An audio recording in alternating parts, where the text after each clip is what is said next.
Hi, I'm Jaclyn. And I'm Courtney, and this is Caffeinated Crimes. Welcome back. We hope you guys are doing well this week. Hopefully, my audio quality is okay because I have a little makeshift microphone stand today, which I kind of always do, but I figured out a setup that worked well.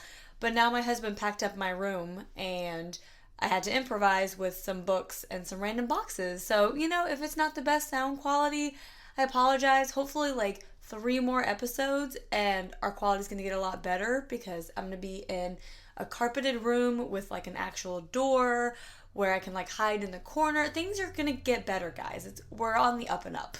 Yeah, things are going to be great. Just wait. It'll be amazing. I don't think we were ever terrible, but we can be better. Yeah, audio is difficult. But yeah, I don't think, let us know if you guys think it was ever terrible. I think it was always at least able to be listened to. I've heard some early podcasts that I listened to that I'm like, I can't even listen to this. So I feel like we're, okay. And it's definitely gotten better, I feel like. And I have hope for the future that it's just going to keep getting better. Yeah, it'll keep getting better. And one day when we're famous and we have a producer, an audio engineer, we won't even have to worry about it. Yes, one day. We can only dream. But tonight we're getting a late start because I had to spend like 2 hours at Lowe's because I own a home now, and I guess that's what you do. So that's... You just spend all your time at Lowe's. Yep, you just hang out at Lowe's. But we got paint, and we got like ladders and leaf blowers and, all kinds of exciting stuff. So that's how my Monday night's going. Mine was pretty boring. You got a Christmas tree. That's exciting. I did. I got a Christmas tree and I cooked dinner. I think I made too many vegetables, but is that ever a bad thing? Really, I feel like there's no such thing as too many vegetables. I was like putting it on the plate and I was like, ooh, this is a lot of vegetables. But it's like vegetables, so it's easy to eat a lot of it. And it's like, yeah. What all did you have with your vegetables? So I made I had marinated my chicken in some teriyaki overnight, and so then I put it in a pan with a little bit extra, and I cooked it, and I took it out and put zucchini and squash in, and then mixed it all together, and then I made some brown rice on the side as like a little at-home hibachi. Okay, and especially when we're talking about zucchini and squash, there's no such thing as too many vegetables. I know. I would eat like 7 whole zucchinis. Yeah, because I got like 2 zucchinis and 2 squashes. Yep. And then I was like putting it in the pan and I was like, oh, shoot. This is a lot of squash. But like when you're eating it, it's like very light. So yes. I ate it all. Let's be honest. I wish I had more dinner because Andrew made chicken stew, which was delicious. Don't get me wrong. But we meal prepped, and the size bowls that we put them in just, it wasn't enough food, and I'm still kind of hungry. He's going to need to increase his portions. I know, right? Excuse me, sir. You need to up those now. Thank you. But yeah, so... That's our food corner again. I know, we're doing food corner early today, guys. We're just knocking it out. I'm sure there'll be another one at the end. Don't you worry. Yeah, I'm sure there will be. So today's episode was actually a suggestion by one of our listeners who reached out on Twitter. So this is from Megan. So thank you, Megan, for the suggestion. Neither of us have heard of this case, and it's a crazy one. So definitely one that I feel like needs to get more exposure and kind of be more well known. So thank you for bringing that to our attention. And today we're going to talk about the murder of Dru Sjodin.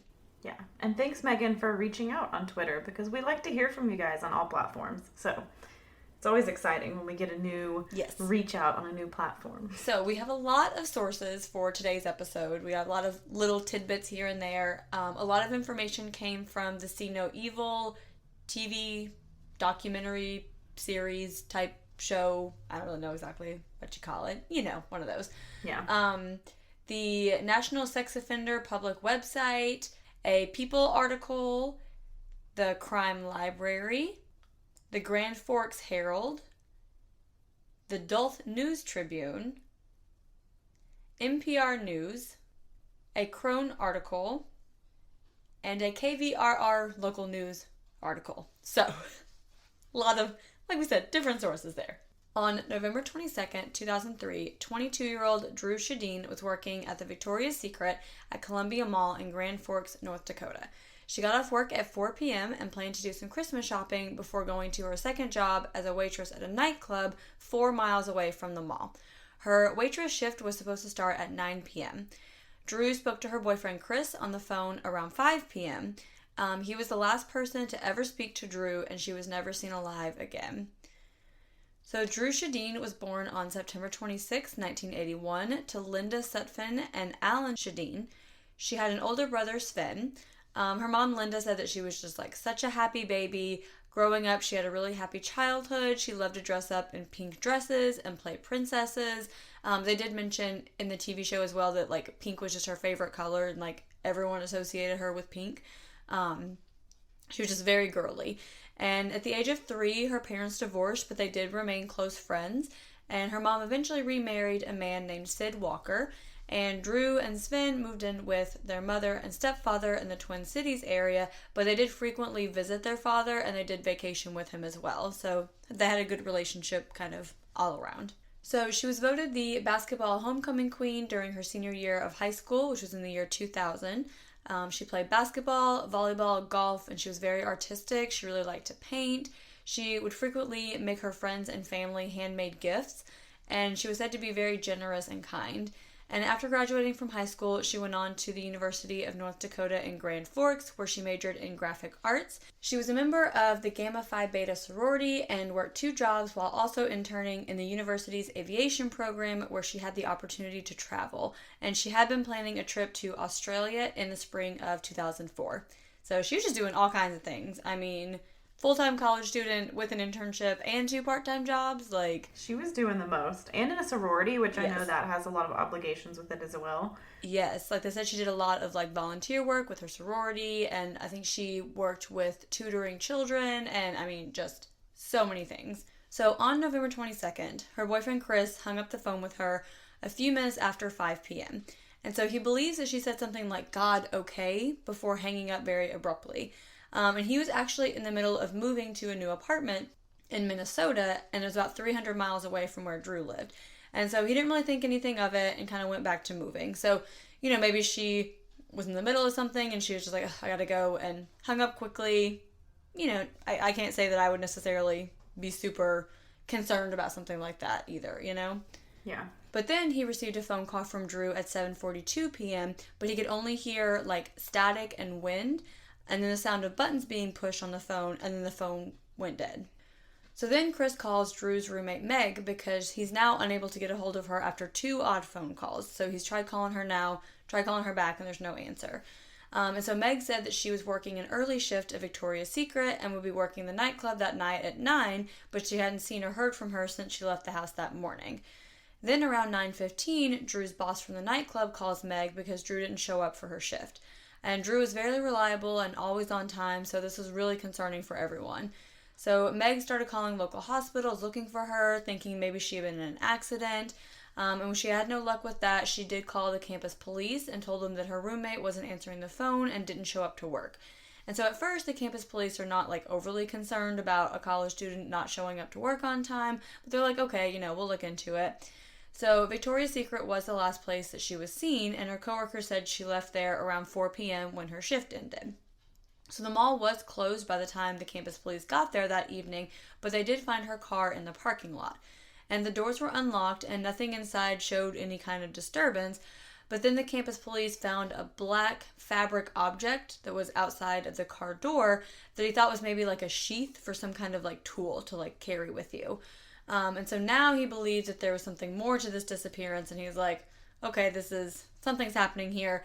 So he contacted the Grand Forks Police Department, which, good for him, because often they do not do that.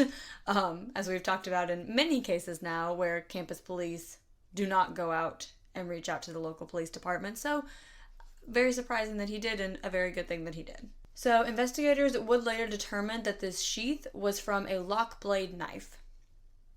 So police first questioned Dru's roommate Meg and her boyfriend Chris. So Meg said that she, like she said, had worked at her first job during the day and was supposed to go to her second job that evening, but she didn't really indicate that she was going to come home between jobs, so she had not seen her, but it was also not unusual for her to not come home between the jobs. Especially since she'd planned to do some Christmas shopping. Like, maybe she already had her clothes with her. She's just gonna, stay out. Doesn't want to go home, fall asleep. Yeah. I would, probably. She's like, oh, I'll get off at this time. I'll get some errands done. Show up at this time. No big deal. So Chris told police that he was in the process of moving to Minnesota, and he last spoke to Dru at 5 p.m. And so he told them about the odd phone call and how it ended abruptly. And then Chris called Dru's parents to let them know that she didn't show up to her second job and no one had seen or heard from her. So police did find Dru's wallet in her car with her money and her credit cards inside. So at this point, they're like, okay, we don't really think this has anything to do with a robbery. And there are no surveillance cameras in the parking lot, but police do gain access to the security cameras inside the mall. And at this point, massive search parties start for Dru, with 1,300 people responding, despite the snow and frigid Midwest winter temperatures. So even though it's snowing and freezing outside, this many people still showed up to look for her. So of course, then suspicion turns to the boyfriend, just because it does in any case. And so they ask for a DNA swab, which he does willingly give. And police pull his phone records to determine his location during the 2 phone calls that Dru made to him earlier that evening. So the phone records do confirm that Chris was in Minnesota at both the 5 p.m. call and the 7:42 p.m. call from Dru. And Dru's phone records show that her phone was either turned off or the battery died around 8 p.m. And prior to that, it was pinging off the cell tower in Fisher's Landing, which is a highway rest stop in Minnesota about 12 miles southeast of Grand Forks. So they're like, okay, well, clearly Chris had nothing to do with this then. Mm-hmm. So police would scour the mall surveillance cameras for days following Dru's disappearance. So they didn't find anything on the camera outside the Victoria's Secret, so they basically just had to check hours and hours of footage from every camera in the 63 stores in the mall. So obviously this is going to take some time, because it's not like they can just run some automatic program like, okay, where is Dru? Like, these are just people sitting there watching hours and hours of footage to try to spot her somewhere. And this was like in 2003 too. Like, I know we've probably come a long way today. Like, today it might be a little different, but especially then, like, it was just very, like, basic. Yes. So like we said earlier, they believed that she had gone Christmas shopping between her 2 shifts. So they're like, okay, well, we haven't seen her leave the mall, so we're assuming that she's in the mall at this point, like at the time of the footage, basically. So she is finally spotted entering Marshall Field at 4:21 p.m. So she is alone, and she shops for about 30 minutes before purchasing a handbag at 4:55 p.m. The footage shows her exiting the store 5 minutes later after making her purchase, and she is wearing her coat. So when she came into the store, she was holding her coat, but now her coat is on. So this indicates that she was finished shopping at the mall in general, because you're not going to put on your coat to go to another place inside. So like, okay, this is when she was like leaving the mall. And in the footage, she is seen raising her phone to her ear as she leaves the store, which was right at 5 p.m. So this confirms the time that Chris says that Dru called him. And then this was the call that abruptly ended at 5:04 p.m. So police go back to the Marshall Field, and they retrace her steps and walk from the store to her car, and it took approximately 4 minutes to reach her car, walking at a normal walking pace. So this leads police to believe that she was confronted by someone at her car and then kidnapped. So basically at that moment that the phone call ended, she was confronted by someone, probably did not realize at the time that that's what was happening, or she probably would have reacted differently, but they believe that that's what happened at this point. So federal agents are now brought in since this is a suspected kidnapping, and FBI profilers said that the perp is likely a sex offender, and so they looked up and found 60 registered sex offenders in the local area. So now police interview Dru's co-workers to see if anything out of the ordinary happened that day. And they said sometimes men lurked outside the store and like watched the women working, but they couldn't remember anything specific from that day. So no incidents stood out for that day specifically. Then on November 25th, searchers found a shoe that matched the description of the shoes Dru was wearing on November 22nd, and that was located in Crookston, Minnesota, which is about 25 miles away. And her roommate did confirm that that was the shoe that belonged to Dru. So police now started searching for sex offenders who lived in Crookston, and they found 4 matches. Now, since no more footage of Dru was available on the mall surveillance cameras, and they didn't really have anything else to go off of at this point, they start reviewing footage looking for any shoppers that just may stand out. So such as people who are looking at other people and not the merchandise, or just kind of behaving oddly. So a man in a Target at 3:40 p.m. kind of stands out to them. So he's seen walking up and down the CD aisle, but he doesn't look at anything on the shelves. He's just watching the other shoppers around him. And you can see the footage on the See No Evil episode. And obviously, you know, hindsight's 2020, but it does look very eerie, just kind of watching him walk up and down, like clearly looking above the aisles, not like looking at the merchandise that he's there for, supposedly. So then he sits on a bench by the entrance for 11 minutes. And at the end of that time, he suddenly stands, puts on gloves, and exits the store, but he looks right up at the surveillance camera, like he makes eye contact with it. So investigators compare footage of this man to the photos of the sex offenders living in Crookston, and they do find a match. A man named Alfonso Rodriguez. So Alfonso Rodriguez was born on February 18th, 1953. He was the second oldest of 5 children born in Laredo, Texas, to migrant workers Dolores and Alfonso Rodriguez. They moved between Texas and the Red River Valley for 15 years before settling in Crookston, Minnesota. So the Red River Valley is on the northern borders of Minnesota and North Dakota that touch Canada, and it does go up into Canada, so we don't really know if the Rodriguez family ever went as far north as Canada, but they did kind of travel along that area before settling in Crookston. And that was in 1963 when they officially settled there. So Alfonso reports an unhappy childhood, describing his home life as unpleasant. He said that his parents were highly critical of him and just very unreasonable in their demands. So obviously none of us were there. We don't know what exactly went on. But, you know, it is very common for first and second generation parents to have very high standards for their children because they just really want them to succeed. So it could have been something along those lines, or it could have been something that was, you know, more serious and like truly damaging. We just don't really know. So Alfonso did admit to using drugs throughout his childhood, including acid, hash, and marijuana. Alfonso also reported being sexually abused by older women during his youth, which he said kind of started his hostile feelings toward women. However, it is kind of common, you'll see that Alfonso is kind of a habitual sexual predator, and yes, it is common for these sexual psychopaths to blame others for their criminal behavior, and it really does seem that there aren't any actual claims of abuse, like there's no credibility to his claims, but I also don't want to victim blame or not believe a victim. That is just what some people report. Some people think he is just making it up to justify what he did, while, you know, I don't want to say he's not a victim when he is. Yeah. So as he grew older, Alfonso really just became isolated, especially due to the language barrier. So Spanish was his preferred language, and he just really struggled with English, and it just made school challenging. And so he did eventually drop out in 9th grade, and he began working as a laborer at the American Crystal Sugar Company plant in Crookston. In October 1974, at the age of 21, Alfonso asked a woman for a ride home.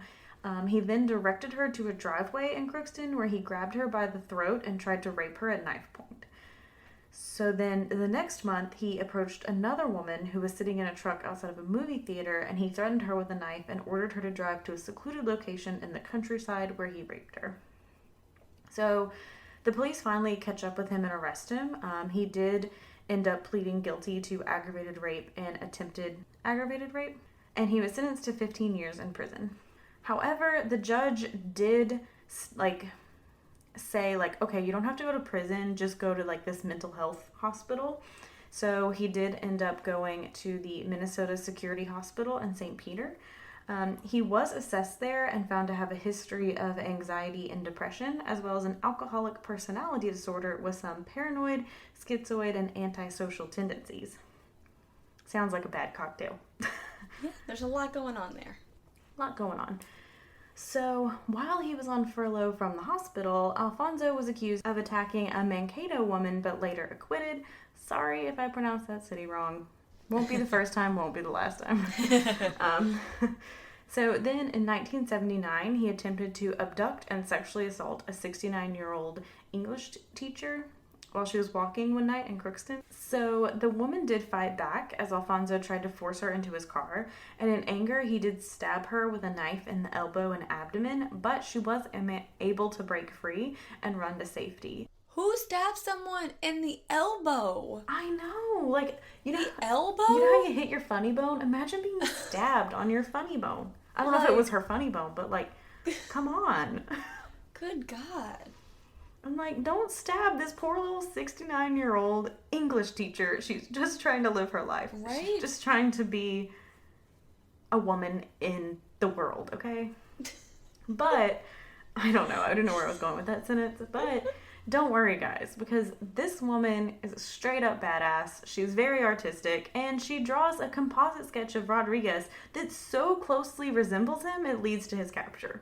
That's amazing. So, this time, he was convicted of aggravated kidnapping and aggravated assault and was sentenced to 23 years in prison. And he was released in 2003. So, during his incarceration, he did refuse sexual offender treatment and was only counseled for chemical dependency. So much for the whole rehabilitation thing. Yeah. And when he was released, he was, like, labeled the highest level, like the most dangerous level of the sex offender registry. And I think the levels too, they look at like your likelihood of reoffending, and he was like placed in like extremely likely to reoffend. Which, if you think they are that likely, like, can you not have a different program or something? Right? Like, is there nothing else to do here? Like, they're just like releasing him, like, guess what, guys, he's gonna reoffend. Yeah. See ya in, I don't know, a few months, apparently. Yeah, exactly. So, upon his release, Alfonso moved into his mother's house at 210 Adams Street in Crookston. So he took a few small jobs, like working on a construction project, hanging drywall. A lot of people in the neighborhood were aware that he was a registered sex offender, but they all claimed everything seemed normal at the house, even after Dru disappeared, and no one suspected him to be involved until the police raided the house. Wow. So, that'll tell you. So, the day that Dru went missing, another blonde-haired woman was seen exiting the store right before Alfonso left. So the police were wondering if he had just been watching shoppers and looking for like a certain type of woman. And this was an hour before Dru goes missing. So maybe this other blonde woman was his first intended victim and something went wrong. So he came back to the mall to look again. Especially both having blonde hair, that's pretty suspicious, especially if you have a type. Yes, exactly. So, police met up with Alfonso where he was working at a construction site on November 26th, and then they searched his car. So, they reported like a really strong smell of cleaner when they opened the trunk, and then they found a jar of a cleaning substance with a lock blade knife soaking inside it. I mean, if you want to be caught red-handed. Right. If you want your smoking gun. There you go. You got there it. There you go. Right here. They also found blood inside his car. So police asked him if he'd been at the Columbia Mall on November 22nd, and he said yes, he was seeing the movie Once Upon a Time in Mexico until after 7 p.m. And then, of course, police checked that out, and that movie wasn't playing at all at the Columbia Mall on November 22nd. Nope. On December 1st, Alfonso was officially arrested for the kidnapping of Dru Sjodin after the DNA from the blood in the car came back as a match to Dru. So, because he had kidnapped Dru over state lines, he would be eligible for the death penalty. And Alfonso did refuse to talk to law enforcement the entire time he was arrested. So, even though there was like large amounts of evidence against him, he just wouldn't say anything. And his bail was set at $5 million, but Alfonso actually decided to stay in jail because he was in fear of his safety because of how angry the citizens were. I mean, that's probably a reasonable fear. You probably made a good choice for yourself. Yeah, just stay. Just stay there. So, during an interview, Alfonso did admit he had seen Dru at the mall before he abducted her, and he said her clothing and appearance reminded him of the girl who molested him when he was a child, so he panicked and walked away. Later, he would say he saw her again in the mall and decided to follow her. He said she was in the car on the phone when he approached her with a knife, and when he realized she wasn't the girl who had molested him, he said something clicked and had just told her to put her hands behind her back. Which, I mean, Dru was young, and this happened when you were a child. Do you really think the woman who molested you is going to not age? Is she a witch? Like, does she look exactly the same? Like, is that what? Is this some, like, Game of Thrones shit with, like, that one lady and her necklace? Like, I mean, just wondering.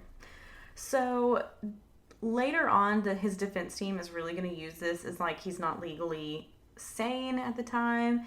And, you know, it was just, like, triggering because he thought it was his abuser. And he shouldn't be eligible for the death penalty. Like, this will come back up. Like, they're going to use this a lot.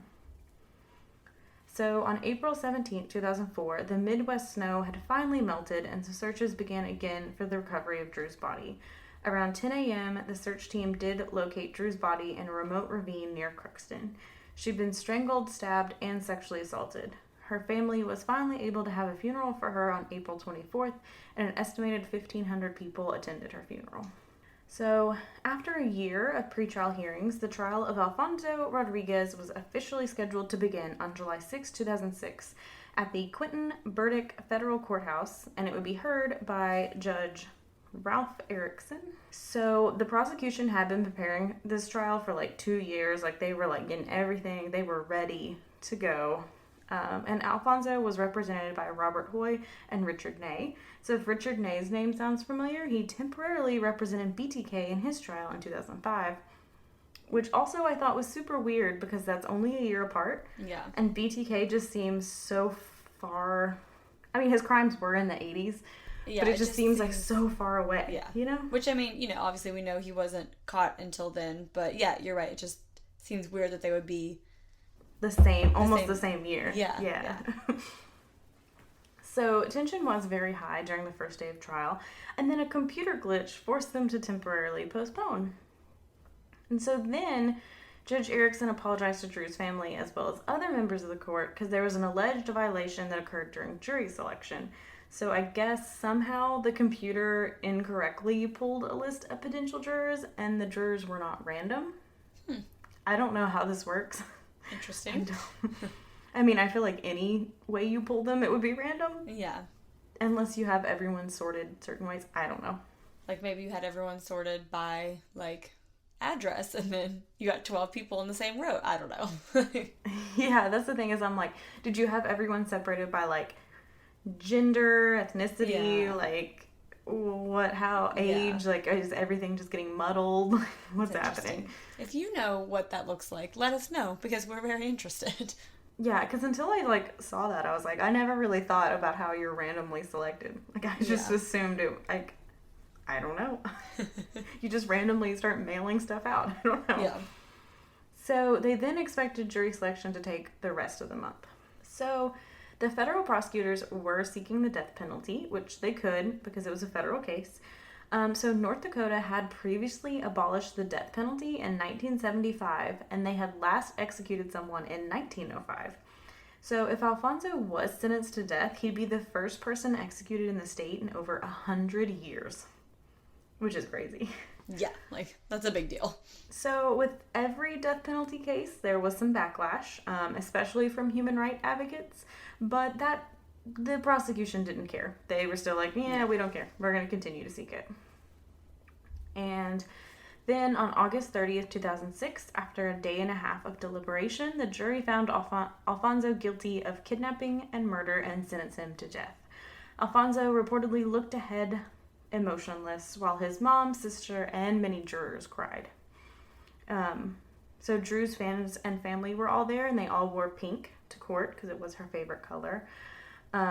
Dru's mother, Linda Walker, acknowledged it was a tough decision for the jurors and that there'd just always be a void in her life. And her father, Alan, said he would have accepted a life sentence, but he's just happy the trial's behind them and over. Like, he just didn't want to have to deal with it anymore. And he's just happy that there's some justice for Dru. So Richard Ney, of course, was saddened by the verdict, because that's a loss in his court, I guess, and how a death sentence is always a shock. And they said they were planning on challenging the verdict and filing appeals. Like, in the interview I read, he listed, like, every single appeal he was about to just go and file.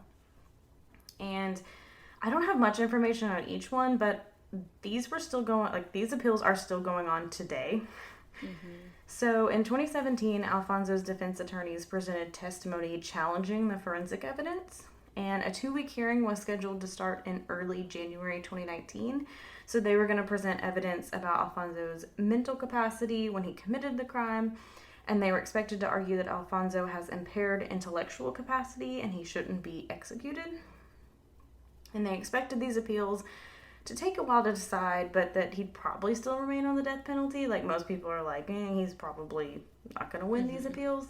Again, I can't find many details, but I did find an article from November 9th, 2020, saying how COVID has presented numerous delays in his appeals case. So both defense and prosecution have filed extensions due to COVID in this appeal. So at this moment, Alfonso's death sentence still stands, but we'll have to keep an eye out for further updates and let you know, because that might be overturned to just like life in prison, or it might be upheld. So we'll let you know.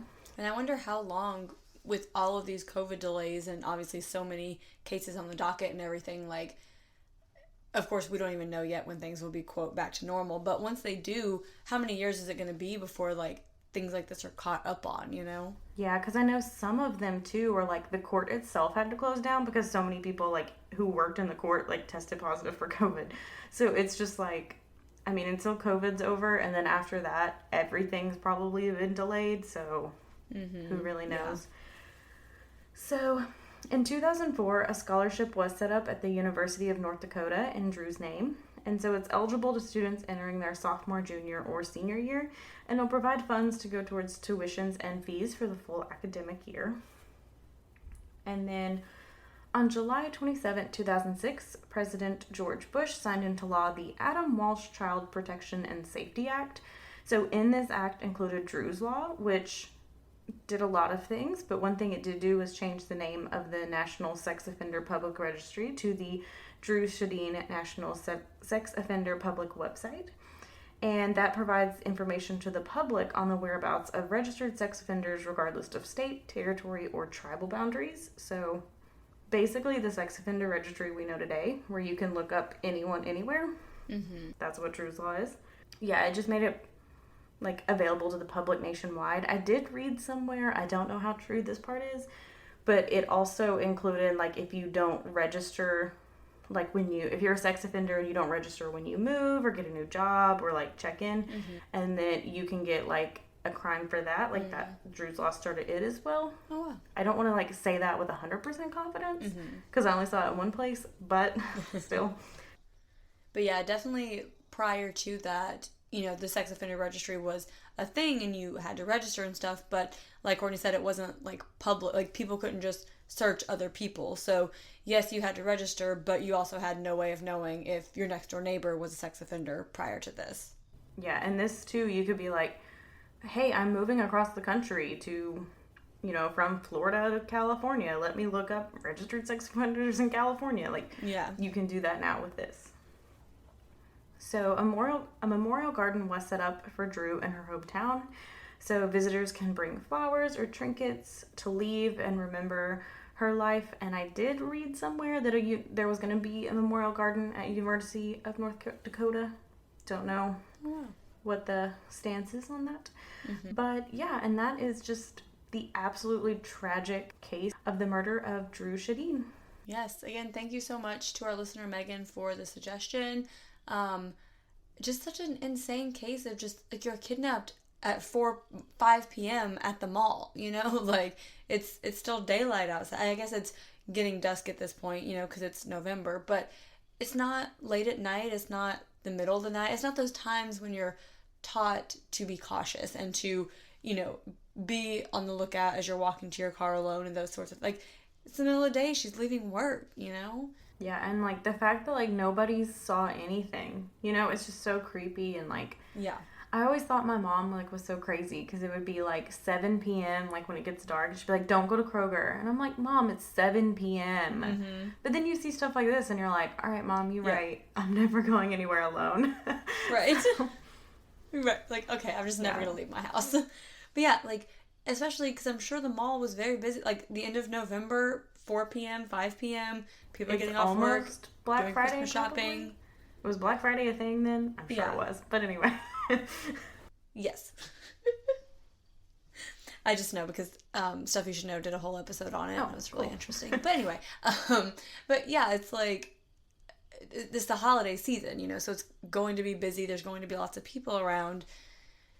I don't know. And I just want to know, you know, he claims that he just saw her and it triggered this memory. But like, whatever, I don't believe you. But I want to know, you know, did he stalk her prior to this? Like, did he know, okay, she works at this place, her shift ends at this time? You know, like, was he seeking her out specifically? Or was it the case, like we said, where he was just at the mall looking for someone that was, quote, his type and would have gone for anyone that fit his type? You know, I mean, he'd only been out of prison, what, 3, 4, 5, 6 months? Something. You know? I mean, he was released, like, the same year, so. Yeah, like, I couldn't remember the exact number of months, but, you know. Yeah, it is super crazy, too, his, like, progression, where it just started, like, yes, these rapes, and then, like, with the teacher, he's, like, stabbing her out of anger, so, like, you know, I mean, Dru must have fought back, and maybe that's, you know, why it escalated, you know, to murder, but, like, it's just so tragic, and just seeing, like, how even, like, the court system knew this guy's probably gonna reoffend. Yeah, yeah. And they let him out, and this is what happens. Yeah. So it's just super tragic, and it's just, I wish there was a better system, because I'm not saying, like, somebody who goes to jail should stay there forever. Yeah. But there has to be some better program to rehabilitate you. I mean, you're in prison for, 23 years, and you don't have, like, you just refuse sexual offender treatment, and it's fine. Yeah, they're just like, okay, well, once you reach your time, then we'll send you back out into the world to do it again. And that's kind of a problem with the U.S. justice system in general, is it doesn't focus on rehabilitation. It just kind of is like, yeah, all right, cool, bye. Good luck. And I mean, it does work for some people. It does, you know, some people do change their life.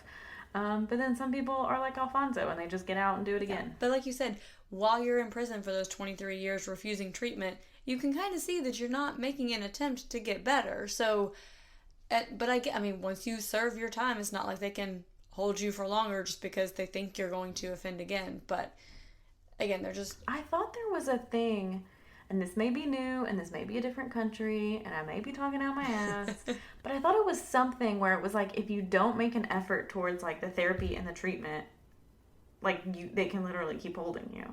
But maybe that could just be, like, a condition of release, like, when you're sentenced, to be like, you have to do this, and if you don't do this, like, you're not gonna get out. But I thought there was, like, at some point with, like, some of it where it's like, you literally have to, even if you don't, like, fully participate, you at least have to sit there and, like, listen. It has to be made a condition of your sentence at that time for that to be the case. Or if it's, like, the case of early parole, you know, getting out. I mean, how many times do people actually serve their entire sentence? Like, very rarely. So I think that might be the case, that we think of that because so often people do get out early for, quote, good behavior. But I feel like if, you know, he was sentenced to, let's just say, the 23 years or whatever, once you hit that 23 years, I don't think they can hold you unless you've committed other crimes while in prison. You know what I mean? Yeah. So, yeah, that is that incredibly tragic story. Courtney, what is your perk of the week? My perk of the week is, it's the holiday season. Do-do-do-do. I can't pay for the rights. But, so... Courtney, stop right now. Yeah, stop it. You only get like 2.5 seconds. But, so I'm the kind of person who, after Halloween, it's Christmas to me. But, you know, people get real upset when you start playing Have a Holly Jolly Christmas on November 2nd. So, but now it is officially after Thanksgiving, and everyone can be on the holiday season train with me, excitedly. Yes. And yeah, I got a tree today, and it snowed today. Like, I saw. Full, actual big drops of snow, like, that's for exciting. hours. It didn't stick because it's kind of been warm. But it was so nice, and we went and picked a Christmas tree out of the lot, and it was snowing, and I felt like I was in a Hallmark Christmas movie. Just me and my white fiance picking out a Christmas tree. Like, it was perfect.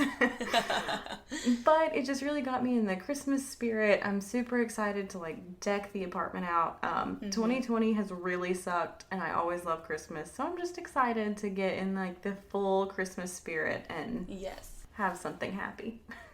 Yeah, I agree. I've definitely been more in the Christmas spirit earlier this year than I usually am.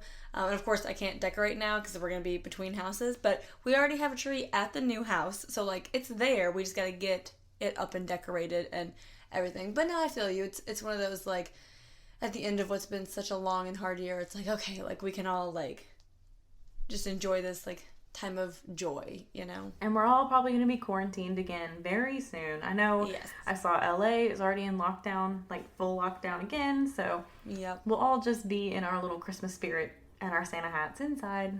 Exactly. FaceTiming Just everyone. by ourselves. It's fine. Okay, so Jaclyn, what is your perk of the week? So I just feel like I have a lot of perks of the week, but I'll try to keep it to like 2. But as we mentioned in last week's episode, I did get to go see my family for Thanksgiving. So we did have a small group of us, and I did get to see Courtney, so that was very exciting. So it was very nice to get to see my family and get to see Courtney. And my part 2 / it's sort of the same thing, but like a very specific perk of the week has got to be the pumpkin chocolate chip bread that Courtney made me. It's just delicious, and I love it so much. It's very good. And she made 3 loaves, and I love her so much for that. Have you tried the last loaf yet? No, I forgot to tell Andrew to get it out of the house, so he has to get it tomorrow.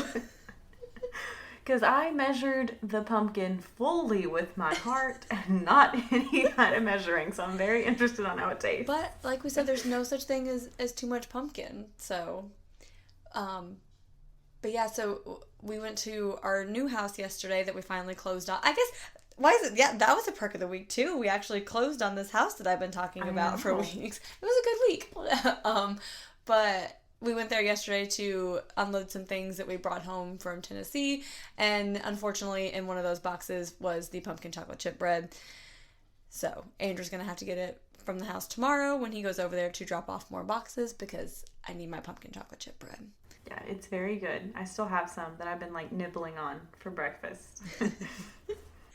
So yeah, those are all of the perks of the week. If you guys want to tell us about your Thanksgiving or your Christmas traditions or your pumpkin chocolate chip bread or whatever holiday desserts treats you enjoy, you can do all of those things by emailing us at caffeinatedcrimespod@gmail.com. You can reach out to us on Instagram at caffeinatedcrimespod. We are on Facebook at Caffeinated Crimes Podcast and Twitter at Caff Crimes Pod. That's CAFF Crimes Pod. Yeah, and don't forget, please participate in our contest on Apple Reviews. Just go give us a review, leave your name, or send us a message, just some identifying information. Once we hit 50 of those, we will pick a winner. You'll get a pin, a sticker, a gift card to the coffee shop of your choice. I mean, it can be Dunkin', it can be Starbucks, it can be the local one down the street. I don't care. I want to give you coffee. Yes. And also, if you want your pin and sticker like right now, or you want extra episodes, or you want to come hang out with us once a month, or see us answer questions with our faces, or just talk with us on like a elite, VIP platform, you can do so at patreon.com/caffeinatedcrimes. We'd love to have you over there. But in the meantime, go have a cup of coffee. And don't commit a crime.